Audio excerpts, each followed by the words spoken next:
Police दलातल्या तपास अधिकाऱ्यांनी खूप संवेदनशीलरित्या हा विषय हाताळलेला आहे आणि चांगल्या पद्धतीने ते तपास करत आहेत असं आता जे आर्ग्युमेंट कोर्टात झालं ते मी ऐकलं। त्याच्यामुळे मला एक समाधान आहे की शिवाजी महाराज, संभाजी महाराज आणि जिजाऊंच्या विषयी विष ओकणाऱ्या व्यक्तीबद्दल सहानुभूती न ठेवता कायद्याच्या कक्षेत राहून ज्या पद्धतीने तपास चाललाय त्यामुळे महाराष्ट्रामध्ये एक वेगळ्या पद्धतीने, कारण ह्याच्या अगोदर तुम्ही बघितलं असेल की वेगवेगळ्या व्यक्तींनी शिवाजी महाराजांच्या बद्दल वेगवेगळी विधानं केली होती, पण त्यांना कुठलीच कारवाई झालेली नव्हती, त्यांच्यावर गुन्हे सुद्धा दाखल झाले नव्हते। पण याच्यावर गुन्हा दाखल होऊन ज्या पद्धतीनं कारवाई करायची चाललेलं आहे त्याच्याबद्दल मला एक शिवाजी महाराजांचा अनुयायी म्हणून एक समाधान वाटतं। युक्तिवादादरम्यान तुम्ही उपस्थित होता।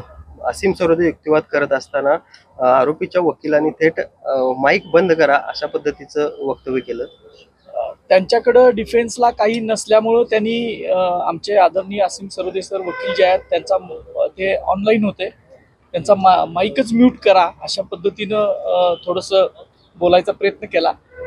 असीम सरोदे सरांनी त्यावेळेला सांगितलं की तुम्हाला सगळ्या महाराष्ट्राचाच आवाज बंद करायचा आहे का, आणि या गोष्टीची दखल सुद्धा माननीय न्यायालयानं घेतली असेल असं वाटतं की त्यांच्या समोर हे सगळं घडलेलं आहे। याद्वारे आवाज मॉर्फ केलाय असं देखील युक्तिवाद त्या ठिकाणी केला जातोय। आपण कसं बघताय या सगळ्या? आता आपण बघतोय की स्वतः जबाबच त्यांनी दिलेला आहे की आणि कोर्टात सुद्धा आता त्यांनी डिफेंड केलं नाही की मी जो जबाब दिला आहे की मीच फोन केलेला होता, असं त्यांनी स्वतःच जबाब दिला आहे आणि कोर्टात सुद्धा त्यांनी त्याला डिफेंड अजूनपर्यंत केलेलं नाही।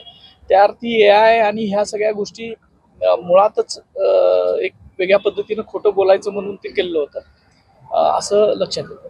कार्यकर्त्यांच्या भावना फार संतप्त आहेत, काय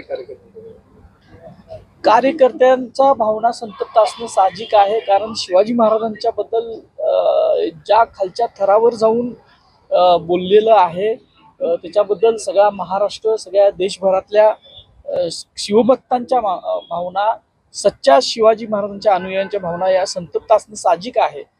पण माझं त्यांना आव्हान आहे की आपण लोकशाही पद्धतीनं, संविधानिक मार्गानं याचा आपण लढा देऊ।